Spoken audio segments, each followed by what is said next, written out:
Nakakuha po ang GMA News ng video kung paano inasinta ng mga teroristang Maute ang isang armored vehicle ng PNP.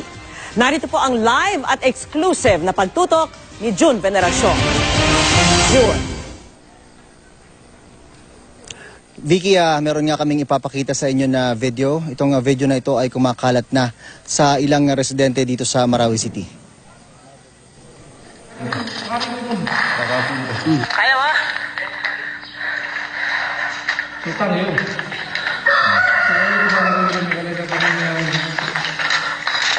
Sinasabing kuha ito nung unang araw ng kaguluhan dito sa Marawi City. Ibinigay ito sa amin ng isang taga rito. May hawak na rin daw ng parehong video. Medyo magulo ang kuha, ay nag-video, humihingal pa. Hindi umano mga maranaw ang nasa video. Katunayan, maririnig na may mga nagsasalita pa nga ng Tagalog mula sa hanay ng mga Maute. Sa labas ng city proper daw ito nangyari.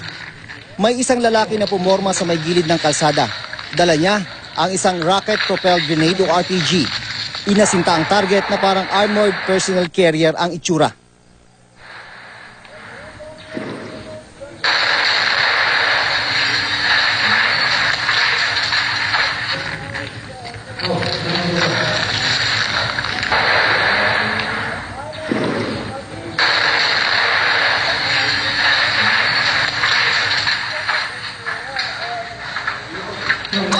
Inamin ng PNP na meron silang nadisgrasya na armored vehicle sa pakikipaglaban sa mga teroristang Maute.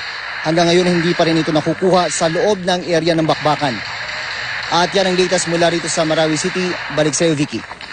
Maraming salamat sa iyo, June Veneracion.